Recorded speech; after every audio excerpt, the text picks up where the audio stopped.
recall that right about the time that Donald Trump was inaugurated, there was this huge upswelling of protest all around the country. How did we let hate win? That is the sign that man seriously has on his sign right now.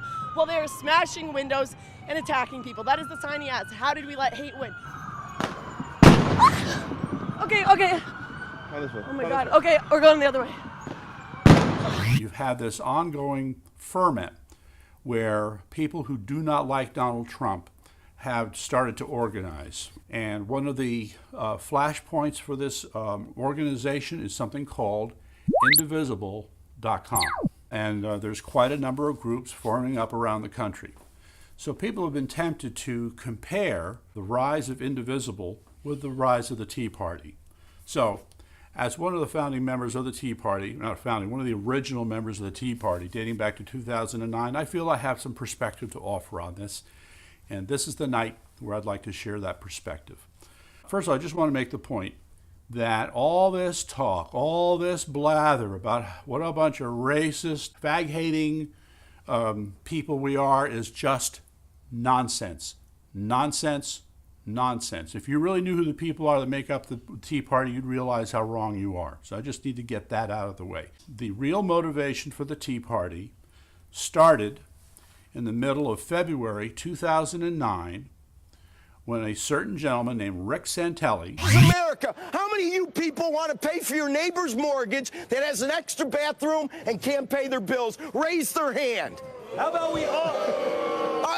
President Obama, are you listening?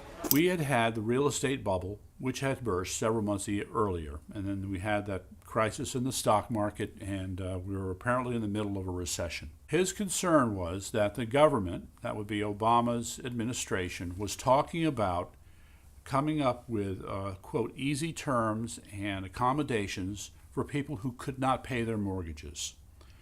His complaint, and rightly so, was that the people who were responsible, who did pay their mortgages, were being punished for good behavior as a result. It did 5 years ago, but if you take revenue off the table, you take off one aspect of the... set on politics. What happened at 3-1? Listen, if Simpson my Bowles, wife, Republicans, if my wife Democrats, started spending 30% more this year than last year, and her answer was, I'm supposed to get 2 more jobs, that's the same analogy.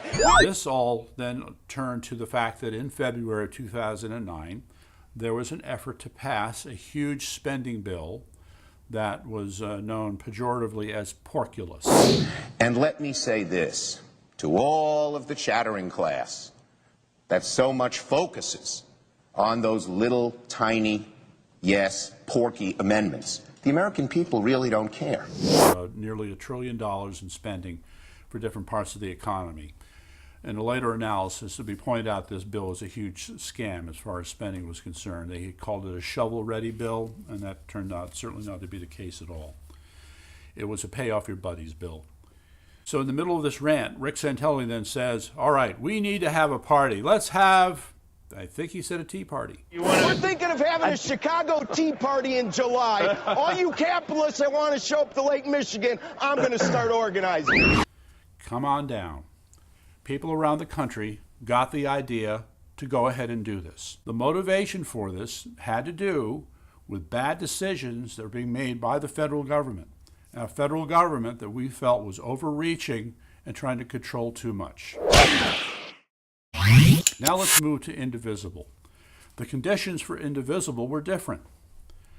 It was rage. It was upset over a person who had been inaugurated as president. All of that opposition, Donald J. Trump is now president of the United States. President Obama.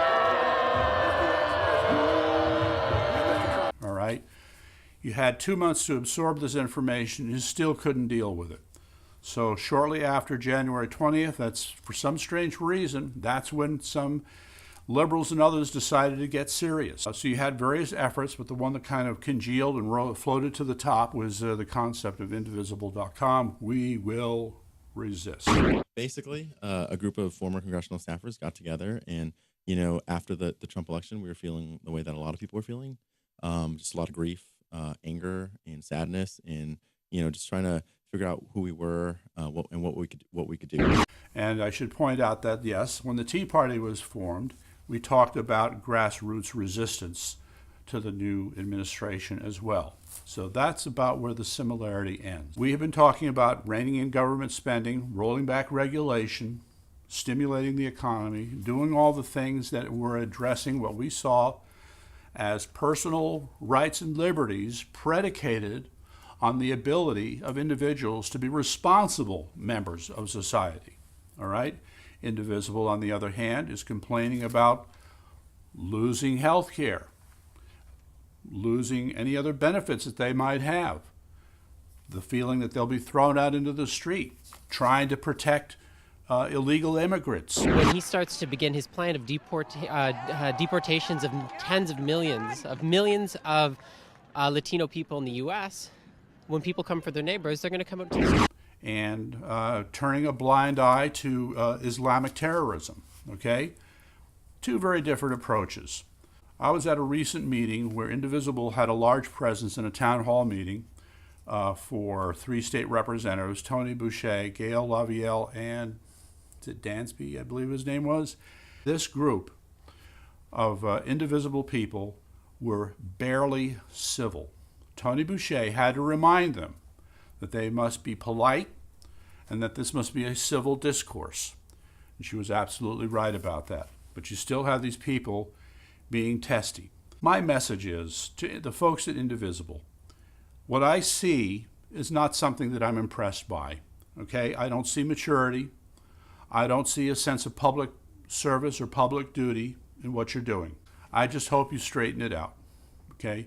You're going to have to develop the same sense of public duty that the Tea Party has. Over time, we've realized that you have a role to play in terms of how local government is run, how the state government is run, and the federal government is run.